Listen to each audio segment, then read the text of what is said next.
ਸਤਿ ਸ਼੍ਰੀ ਅਕਾਲ ਜੀ। ਮੈਂ ਆਸ ਕਰਦਾ ਸਾਡੇ ਸਾਰੇ ਬੰਦੇ ਚੜ੍ਹਦੀ ਕਲਾ 'ਚ ਹੋਣਗੇ, ਤੰਦਰੁਸਤ ਹੋਣਗੇ। ਪਰਮਾਤਮਾ ਤੁਹਾਨੂੰ ਖੁਸ਼ੀਆਂ ਬਖਸ਼ੇ, ਤੰਦਰੁਸਤੀਆਂ ਬਖਸ਼ੇ। ਕੁਝ ਗੱਲਾਂ, ਕੁਝ ਸਵਾਲ ਉਠਾਏ ਜਾ ਰਹੇ ਸੀ, ਕੁਝ ਗੱਲਾਂ ਕਰਨੀਆਂ ਤੁਹਾਡੇ ਲਈ ਬੜੀਆਂ ਜਾਣਨੀਆਂ ਬੜੀਆਂ ਜ਼ਰੂਰੀ ਸੀ।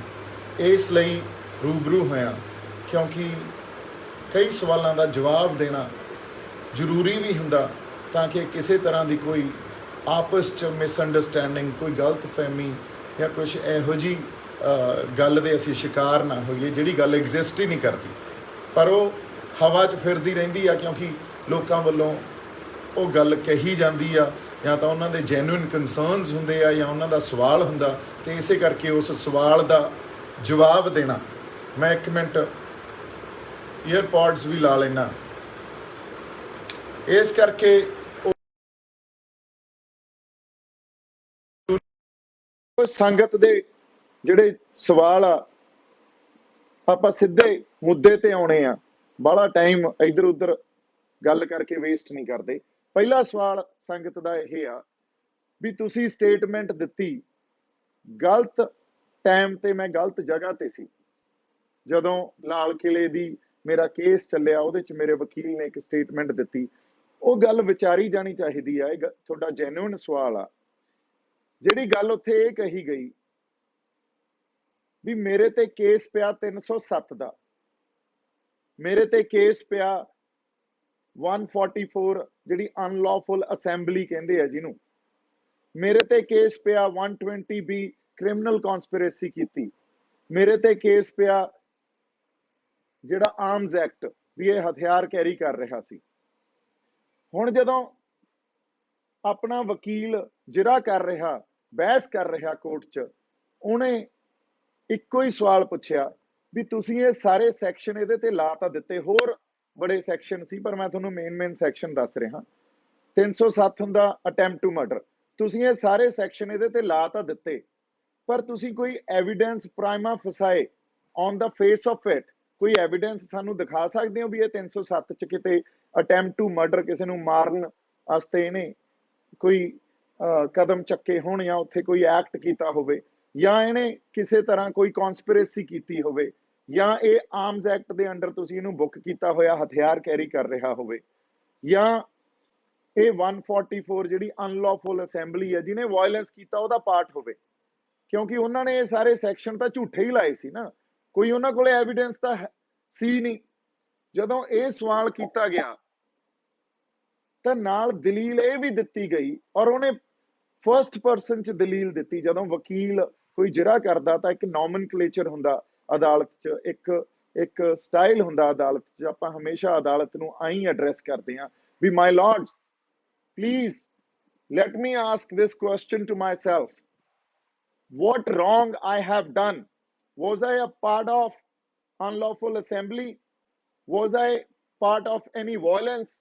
Was I part of any criminal conspiracy? Or was I carrying any weapon? ਜਿਹੜੀਆਂ ਮੈਂ ਪੰਜਾਬੀ 'ਚ ਗੱਲਾਂ ਕਹੀਆਂ ਉਹੀ ਮੈਂ ਹੁਣ ਅੰਗਰੇਜ਼ੀ 'ਚ ਦੁਹਰਾਤੀਆਂ ਵੀ ਨਾ ਤਾਂ ਮੈਂ ਕੋਈ ਵੈਪਨ ਕੈਰੀ ਕਰ ਰਿਹਾ ਸੀ, ਨਾ ਅਨਲੌਫੁਲ ਅਸੈਂਬਲੀ ਦਾ ਪਾਰਟ ਸੀ, ਨਾ ਕੋਈ ਵਾਇਲੈਂਸ ਕੀਤੀ, ਨਾ ਹੀ ਕਿਸੇ ਨੂੰ ਮਾਰਨ ਨੂੰ ਪਏ ਆ। ਫਿਰ ਇਹਨਾਂ ਸਾਰੇ ਸੈਕਸ਼ਨਸ ਦੇ ਥੱਲੇ ਇਹਨੂੰ ਕਿਉਂ ਟਰਾਈ ਕੀਤਾ ਜਾ ਰਿਹਾ? ਤੁਹਾਡੇ ਕੋਲੇ ਕੋਈ ਐਵੀਡੈਂਸ ਹੈ? ਕੁਝ ਹੈ ਤਾਂ ਦਿਖਾਓ। ਔਰ ਇਹ ਐਸਟੈਬਲਿਸ਼ ਗੱਲ ਆ ਵੀ ਪੁਲਿਸ ਕੁਝ ਨਹੀਂ ਦਿਖਾ ਸਕੀ ਕਿਉਂਕਿ ਸਾਰੀ ਗੱਲ ਹੀ ਝੂਠ ਸੀ। ਫਿਰ ਵਕੀਲ ਨੇ ਦਲੀਲ ਦਿੱਤੀ ਵੀ ਤੁਸੀਂ ਦੀਪ ਸਿੱਧੂ ਨੂੰ, ਉਹਨੇ ਮਾਰੀ ਤਾਂ ਚਪੇੜ ਆ, ਤੇ ਉਹਨੂੰ ਤੁਸੀਂ ਟਰਾਈ ਕਰ ਰਹੇ ਹੋ ਮਰਡਰ ਲਈ। ਜੇ ਤੁਸੀਂ ਸਜ਼ਾ ਦੇਣੀ ਆ ਤਾਂ ਚਪੇੜ ਦੀ ਦਿਓ ਉਹਨੂੰ, ਵੀ ਉਹਨੇ ਕਿਸੇ ਨੂੰ ਚਪੇੜ ਮਾਰੀ ਪਰ ਉਹਨੂੰ ਤੁਸੀਂ ਉਹਦੇ ਤੇ ਸੈਕਸ਼ਨ ਲਾਏ ਹੋਏ ਆ ਵੀ ਨਹੀਂ ਇਹਨੇ ਤਾਂ ਕਿਸੇ ਦੀ ਮਰਡਰ ਕਰਤਾ। ਸੋ ਇਸ ਕਰਕੇ ਉਹਦੀ ਗਲਤੀ ਇਹ ਹੋ ਸਕਦੀ ਆ ਵੀ ਉਹ ਰੋਂਗ ਟਾਈਮ ਰੋਂਗ ਜਗ੍ਹਾ ਤੇ ਸੀ। ਇਹ ਇੱਕ ਦਲੀਲ ਸੀ। ਇਹਨੂੰ ਹੁਣ ਤੁਸੀਂ ਟੋਟੈਲਿਟੀ 'ਚ ਜਦੋਂ ਤੁਸੀਂ ਸਾਰੀ ਗੱਲ ਨੂੰ ਵਾਚੋਗੇ ਤਾਂ ਤੁਹਾਡੇ ਸਮਝ ਆ ਜੂ। ਔਰ ਜਦੋਂ ਸਟੇਟ ਜਾਂ ਸਰਕਾਰ ਸਾਡੇ ਖਿਲਾਫ ਮੁਕੱਦਮੇ ਦਰਜ ਕਰਦੀ ਆ ਤੇ ਆਪਾਂ ਕੋਰਟ 'ਚ ਜਾ ਕੇ ਆਪਦੇ ਆਪ ਨੂੰ ਡਿਫੈਂਡ ਕਰਨਾ, ਇਹਦਾ ਮਤਲਬ ਹੀ ਇਹ ਹੁੰਦਾ ਵੀ ਆਪਾਂ ਆਪਦੇ ਆਪ ਨੂੰ ਬੇਗੁਨਾਹ ਜਾਂ ਇਨੋਸੈਂਟ ਪ੍ਰੂਵ ਕਰਨਾ। ਸੋ ਇਹ ਕੋਈ ਆਪਾਂ ਆਪਦੀ ਗੱਲ ਤੋਂ ਨਹੀਂ ਭੱਜੇ ਸੀ। ਗੱਲ ਜਿਹੜੀ ਆਪਾਂ ਕੀਤੀ ਆ ਉਹ ਜਮਾਂ ਬਾਅਦ ਦਲੀਲ ਕੀਤੀ ਆ, ਉਹ ਪੂਰੀ ਗੱਲ ਸਮਝੀ ਜਾਣੀ ਚਾਹੀਦੀ ਆ। ਉਦੋਂ ਬਾਅਦ ਇਹ ਗੱਲ ਸਾਰੀ ਸੰਗਤ ਦੇ, ਸਾਡੇ ਲੋਕਾਂ ਦੇ समझ आ जाऊगी। अगली गल ये उठी भी मैं पुलिस की मदद की, ये गल बिल्कुल दुरुस्त आ, ये गल ठीक आ भी असीं उत्थे पुलिस की मदद की। और पुलिस वालियां नूं कुੱਟਣ या पुलिस वालियां दे नाल लड़न तां नहीं असीं गए सी, असीं तां एक आपदा अंदोलन कर रहे सी जिहड़ा कि जाबते च रह के बिना हिंसा तो पीसफुल अंदोलन सी। और यही साडी अपील पिछले 5-6 महीनों तो 26 जनवरी तो पहला संगत नूं असीं करदे सी भी जाबते च रहो, पीसफुल अंदोलन आ, आपां पीसफुल रहना, आपां किसी हिंसक एक्टिविटी च इनवॉल्व नहीं होना। ईवन लाल किले मैं उत्थे भी नहीं थिड़किया, गल कही उत्थे मैं भी असीं हिंसक नहीं आ, हिंसक साडे मनां च हो ही नहीं सकती। फिर जदों निशान साहब ते किसानी झंडा संगत ने उत्थे लाता, उदों बाद जदों थल्ले आए हैं असीं, थल्ले आके ट्रैक्टर ते स्पीच दित्ती, साडे किसी बंदे ने सलाह दित्ती बाई आ मौका आपां उत्ते चलीए, आपदे बंदिआं नूं लैके आ जाइए ते मौका संभाल लईए, इत्थे कुछ भी हो सकदा। फिर उत्ते भज्जे असीं, उत्ते जाके उदों नूं उत्थे पुलिस पहुंच चुकी सी, पुलिस पहलां भी सीगी। पुलिस वालियां ने सानू रिक्वेस्ट की भी तुसीं हुण जिहड़े तुहाडे सिंबोलिकली तुसीं किसानी झंडा निशान साहब लाउणे सी ओह लाते, हुण तुसीं प्लीज़ इत्थों थल्ले चले जाओ। इस गल ते असीं उन्हां नूं कहा कोई गल नहीं जी, असीं तुहाडे लई तां जां तुहाडे नाल जिदणियां लड़न तां आए ही नहीं, असीं थल्ले चले जांदे हां। लोकां दी उत्थे मिन्नतां कर कर उन्हां नूं थल्ले लैके आए हां।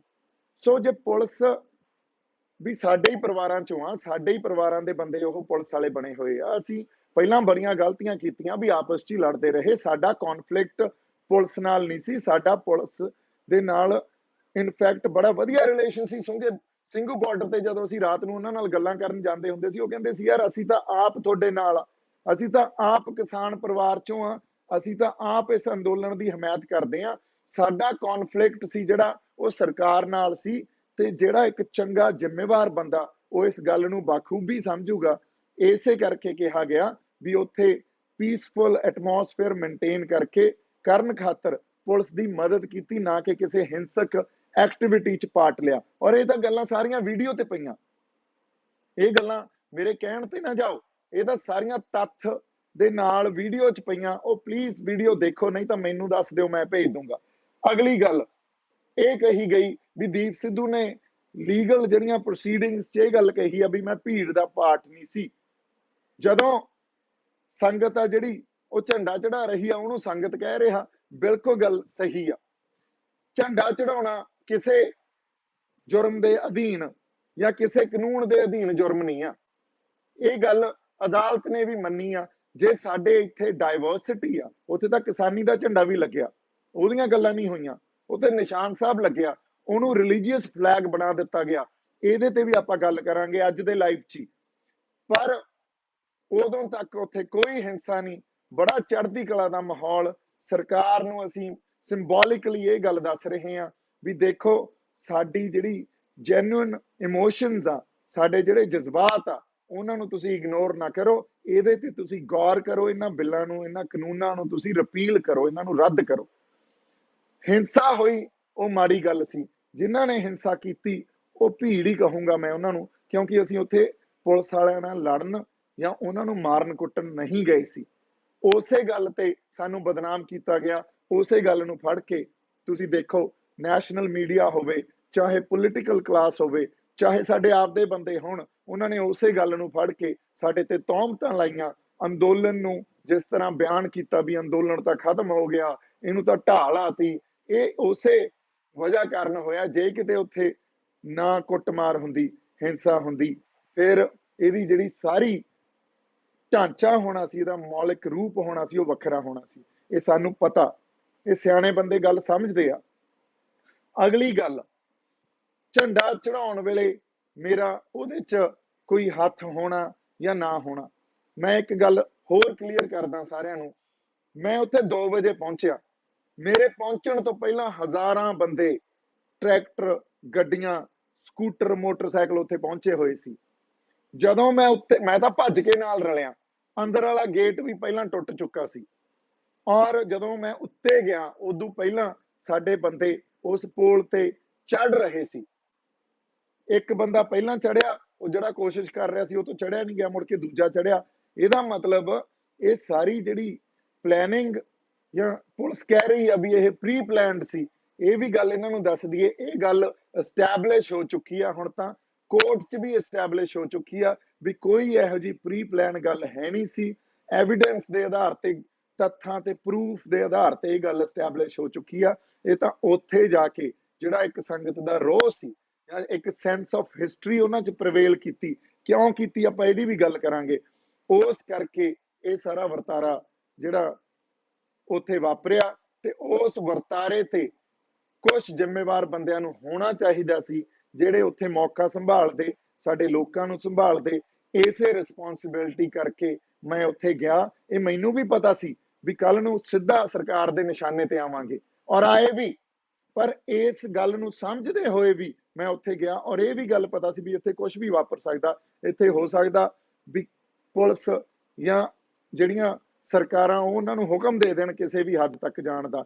ਘਰੇ ਫੋਨ ਕਰਕੇ ਗਏ ਵੀ ਕੋਈ ਨਹੀਂ, ਸਾਡੇ ਲੋਕ ਚਾਹੇ ਉੱਥੇ ਚਲੇ ਗਏ ਆ, ਮੌਕਾ ਸੰਭਾਲਣਾ ਅਸੀਂ ਜਾ ਕੇ, ਤੁਸੀਂ ਹੁਣ ਇਸ ਗੱਲ ਨੂੰ ਸਮਝ ਲਿਓ ਵੀ ਉੱਥੇ ਜਾਣਾ ਜ਼ਰੂਰੀ ਆ। ਇੱਕ ਸੈਂਸ ਆਫ ਰਿਸਪੌਂਸਿਬਿਲਿਟੀ ਨੂੰ ਸਮਝ ਕੇ ਉੱਥੇ ਗਏ ਸੀ, ਨਾ ਕਿ ਕੋਈ ਹੋਰ ਇਹ ਵੀ ਪਹਿਲਾਂ ਪ੍ਰੀ ਪਲਾਨ ਕੀਤਾ ਸੀ ਜਾਂ ਦੀਪ ਸਿੱਧੂ ਬੰਦਿਆਂ ਨੂੰ ਲੈ ਗਿਆ ਉੱਥੇ। ਦੀਪ ਸਿੱਧੂ ਦੇ ਬੰਦੇ ਸੀ ਉਹਦਾ ਚਾਰ ਪਾਸਿਆਂ ਤੋਂ ਬਾਰਡਰ, ਮੈਂ ਵਾਰ-ਵਾਰ ਕਹਿਣਾ, ਟੁੱਟੇ ਆ। ਚਾਰ ਪਾਸਿਆਂ ਤੋਂ ਦੀਪ ਸਿੱਧੂ ਦਾ ਇੱਕ ਸਿੰਘੂ ਮੋਰਚੇ 'ਚ ਬੈਠਾ ਸੀ, ਚਾਰੋਂ ਪਾਸਿਆਂ ਤੋਂ ਤਾਂ ਨਹੀਂ ਬੰਦੇ ਲੈ ਕੇ ਆ ਗਿਆ।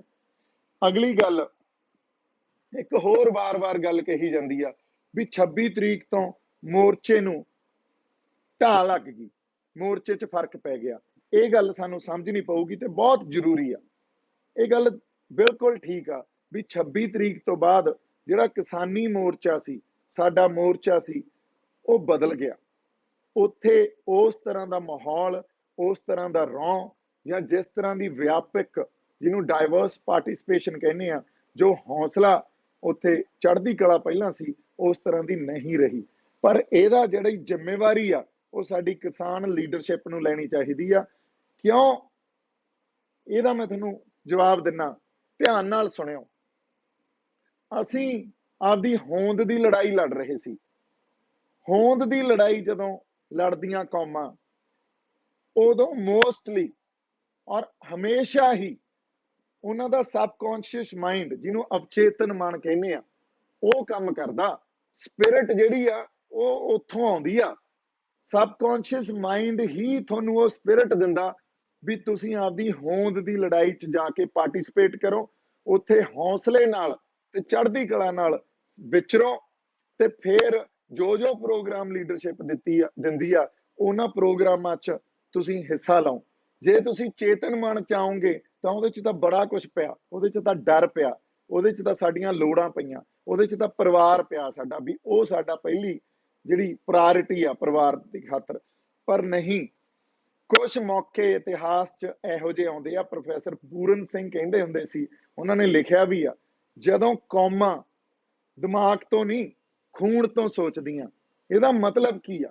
ਇਹਦਾ ਮਤਲਬ ਇਹੀ ਆ ਵੀ ਜਦੋਂ ਹੋਂਦ ਦੀ ਲੜਾਈ, ਜਦੋਂ ਆਪਦੀ ਕਲਚਰ ਦੀ ਐਗਜ਼ਿਸਟੈਂਸ ਦੀ, ਜਦੋਂ ਆਪਦੀ ਫਲਸਫਿਆਂ ਦੀ ਐਗਜ਼ਿਸਟੈਂਸ ਦੀ ਲੜਾਈ ਅਸੀਂ ਲੜਦੇ ਆ, ਉਸ ਟਾਈਮ ਇਤਿਹਾਸ ਦਾ ਉਹ ਪਲ ਜਦੋਂ ਕੌਮਾਂ ਖੂਨ ਤੋਂ ਸੋਚਦੀਆਂ, ਖੂਨ ਦਾ ਮਤਲਬ ਸਬਕੌਂਸ਼ੀਅਸ ਮਾਈਂਡ ਤੋਂ ਸੋਚਦੀਆਂ, ਉਹਨਾਂ ਦੇ ਡਿਸੀਜਨ ਸਬਕੌਂਸ਼ੀਅਸ ਮਾਈਂਡ ਲੈਂਦਾ, ਉਹ ਪਲ ਸਾਡੇ ਸਾਹਮਣੇ ਆਉਂਦਾ। ਉਹ ਪਲ ਸਾਡੇ ਸਾਹਮਣੇ ਆਇਆ ਸੀ। ਕਦੋਂ ਆਇਆ ਸੀ? ਇਹ ਪਲ ਸਾਡੇ 26 ਨਵੰਬਰ ਨੂੰ ਵੀ ਸਾਹਮਣੇ ਆਇਆ ਸੀ, ਜਦੋਂ ਅਸੀਂ ਦਿੱਲੀ ਨੂੰ ਤੁਰੇ ਸੀ। ਲੀਡਰਸ਼ਿਪ ਤਾਂ ਕਹਿ ਰਹੀ ਸੀ ਜਿੱਥੇ ਸਾਨੂੰ ਰੋਕਿਆ ਸੀ ਉੱਥੇ ਬੈਠਾਂਗੇ, ਪਰ ਉਸ ਵੇਲੇ ਵੀ ਸਾਡੇ ਪੰਜਾਬੀਆਂ ਨੇ, ਸਾਡੇ ਉਹ ਧਿਰ ਨੇ ਜਿਹੜੇ ਸੰਘਰਸ਼ੀ ਬੰਦੇ ਆ, ਉਹਨਾਂ ਨੇ ਉਸ ਅਵਚੇਤਨ ਮਨ ਤੋਂ, ਆਪਦੇ ਖੂਨ ਤੋਂ ਸੋਚਿਆ ਤੇ ਆ ਕੇ ਦਿੱਲੀ ਬਹਿ ਗਏ। ਫਿਰ ਦਿੱਲੀ ਜਦੋਂ ਬੈਠੇ, ਉਦੋਂ ਸਰਕਾਰ ਇਹ ਕਹਿੰਦੀ ਸੀ ਬਰਾੜੀ ਚਲੇ ਜਾਓ, ਲੀਡਰਸ਼ਿਪ ਵੀ ਇਹ ਕਹਿੰਦੀ ਸੀ ਬਰਾੜੀ ਜਾ ਕੇ ਬਹਿ ਜਾਂਦੇ ਆ। ਪਰ ਫਿਰ ਸਾਡੇ ਜਿਹੜੇ ਸੰਘਰਸ਼ੀ ਬੰਦੇ ਸੀ, ਉਦੋਂ ਉਸੇ ਅਵਚੇਤਨ ਮਨ ਨੇ ਕਿਹਾ ਵੀ ਨਹੀਂ, ਜਿੱਥੇ ਪਹੁੰਚ ਗਏ ਆ ਇੱਥੇ ਹੀ ਬੈਠਾਂਗੇ। ਇੱਕ ਪਾਸੇ ਖਨੌਰੀ ਬਹਿ ਗਏ, ਆਪਣਾ ਟਿਕਰੀ ਬਹਿ ਗਏ, ਇੱਕ ਪਾਸੇ ਆਪਾਂ ਸਿੰਘੂ ਬਹਿ ਗਏ, ਉਧਰ ਗਾਜ਼ੀਆਬਾਦ ਬਹਿ ਗਏ, ਇੱਧਰ ਰਾਜਸਥਾਨ ਵਾਲੇ ਵੀ ਆ ਗਏ। ਫਿਰ ਹੁਣ ਉਦੋਂ ਬਾਅਦ ਉਹੀ ਮੌਕਾ 26 ਜਨਵਰੀ ਨੂੰ ਆਇਆ। 26 ਜਨਵਰੀ ਨੂੰ, ਉਦੋਂ ਪਹਿਲਾਂ 25 ਜਨਵਰੀ ਨੂੰ ਦੇਖੋ ਲੀਡਰਸ਼ਿਪ ਨੇ ਕੀ ਕੀਤਾ। 3 ਦਿਨ ਪਹਿਲਾਂ ਪੁਲਿਸ ਨਾਲ ਸਹਿਮਤੀ ਕਰ ਲਈ। ਸਹਿਮਤੀ ਕਰ ਲਈ ਲੋਕਾਂ ਦੀਆਂ ਭਾਵਨਾਵਾਂ ਦੇ ਉਲਟ ਜਾ ਕੇ। ਪਰ 25 ਸ਼ਾਮ ਤਰੀਕ ਤੱਕ ਉਹਨਾਂ ਨੇ ਇਹ ਡਿਕਲੇਅਰ ਹੀ ਨਹੀਂ ਕੀਤਾ ਵੀ ਕਿਹੜਾ ਰੂਟ ਆ, ਔਰ ਜਿਹੜਾ ਰੂਟ ਦਿੱਤਾ ਉਹ ਤਾਂ ਦਿੱਲੀ ਦੀ ਨਿਆਈਆਂ 'ਚ ਜਾ ਕੇ ਵਾਪਸ ਆਉਣ ਵਾਲੀ ਗੱਲ ਸੀ। ਜਿਵੇਂ ਪਿੰਡ ਦੀ ਨਿਆਈ ਹੁੰਦੀ ਆ, ਉੱਥੋਂ ਤੱਕ ਜਾ ਆਏ, ਪਿੰਡ ਵੜੇ ਨਹੀਂ, ਪਰ ਕਹਿ ਕੇ ਕੀ ਬੁਲਾਇਆ ਵੀ ਦਿੱਲੀ ਜਾਣਾ। ਇਸ ਗੱਲ ਤੇ ਉੱਥੇ ਬਹੁਤ ਵੱਡਾ ਸੰਗਤ 'ਚ ਰੋਹ ਪੈਦਾ ਹੋਇਆ, ਤੇ ਉਹ ਰੋਹ ਜਸਟੀਫਾਈਡ ਵੀ ਸੀ, ਕਿਉਂਕਿ ਸੰਗਤ ਨੂੰ ਜਾਂ ਸਾਰੇ ਸਾਡੇ ਲੋਕਾਂ ਨੂੰ ਇਹ ਲੱਗਿਆ ਵੀ ਸਾਡੇ ਨਾਲ ਧੋਖਾ ਹੋਇਆ। ਉੱਥੇ ਲੀਡਰਸ਼ਿਪ ਨੂੰ ਖੜਨਾ ਚਾਹੀਦਾ ਸੀ। 25 ਦੀ ਸ਼ਾਮ ਜਦੋਂ ਲੀਡਰਸ਼ਿਪ ਉੱਥੋਂ ਭੱਜੀ ਆ ਸਟੇਜ ਤੋਂ, ਫਿਰ ਇਹਨਾਂ ਨੇ ਕਿਸ ਤਰ੍ਹਾਂ ਦੀਆਂ ਤੋਹਮਤਾਂ ਲਾਈਆਂ ਉਹਨਾਂ ਬੰਦਿਆਂ ਤੇ ਜਿਨ੍ਹਾਂ ਨੂੰ ਕਹਿ ਕੇ ਬੁਲਾਇਆ ਗਿਆ ਸਟੇਜ ਤੇ ਵੀ ਜਾਓ ਹੈਂਡਲ ਕਰੋ, ਜਾਓ ਹੈਂਡਲ ਕਰੋ। ਬਾਬਾ ਰਾਜਾ ਰਾਜ ਸਿੰਘ ਜੀ ਤਰਨਾ ਦਲ ਵਾਲੇ ਆਪਣੇ ਜਿਉਂਦੇ ਜਾਗਦੇ ਆ, ਅੰਮ੍ਰਿਤਧਾਰੀ ਆ, ਨਿਹੰਗ ਸਿੰਘ ਫੌਜਾਂ ਦੇ ਮੁਖੀ ਆ। ਤੁਸੀਂ ਉਹਨਾਂ ਤੋਂ ਪੁੱਛ ਲਓ, ਜੇ ਉਹਨਾਂ ਨੇ ਦੀਪ ਸਿੱਧੂ ਨੂੰ ਮੈਨੂੰ ਫੋਨ ਕਰਕੇ ਇਹ ਗੱਲ ਨਹੀਂ ਕਹੀ ਵੀ ਤੇਰੀ ਜ਼ਰੂਰਤ ਆ ਸਟੇਜ ਤੇ ਆ ਜਾ ਸ਼ੇਰਾ, ਇੱਥੇ ਬਹੁਤ ਗਹਿਮਾ ਗਹਿਮੀ ਹੋ ਗਈ ਆ, ਮੌਕਾ ਸੰਭਾਲਦੇ ਆ, ਇਹਨਾਂ ਨੂੰ ਸ਼ਾਂਤ ਕਰਦੇ ਆ। ਔਰ ਉੱਥੇ ਜਾ ਕੇ ਮੈਂ ਗੱਲ ਵੀ ਇਹ ਕਹੀ ਵੀ ਸਾਂਝਾ ਫੈਸਲਾ ਲਵਾਂਗੇ, ਸੰਗਤ ਦੀਆਂ ਜਿਹੜੀਆਂ ਭਾਵਨਾਵਾਂ, ਉਹਨਾਂ ਦੇ ਜਜ਼ਬਾਤ ਆ, ਉਹਦੀ ਤਰਜਮਾਨੀ ਕਰਾਂਗੇ। ਲੀਡਰਸ਼ਿਪ ਨੂੰ ਅਪੀਲ ਕੀਤੀ। 26 ਤਰੀਕ ਨੂੰ ਫਿਰ ਜੋ ਕੁਝ ਹੋਇਆ, ਸਰਕਾਰ ਤਾਂ ਇਹ ਕਹਿੰਦੀ ਹੁੰਦੀ ਆ ਵੀ ਵੇਖੋ ਕਿੰਨਾ ਮਾੜਾ ਹੋ ਗਿਆ, ਪਰ ਸਾਡੀ ਲੀਡਰਸ਼ਿਪ ਵੀ ਇਹੀ ਗੱਲ ਕਰਦੀ ਰਹੀ ਵੀ ਆਹ ਵੇਖ ਲਓ ਜਿਹੜਾ ਸਾਡਾ ਮੋਰਚਾ, ਸਾਡਾ ਅੰਦੋਲਨ ਆ, ਉਹਨੂੰ ਢਾਹ ਲਾਤੀ, ਉਹਨੂੰ ਢਾਹ ਲਾਤੀ। ਔਰ ਢਾਹ ਲਾਈ ਕਿਹਨੇ? ਦੀਪ ਸਿੱਧੂ ਨੇ।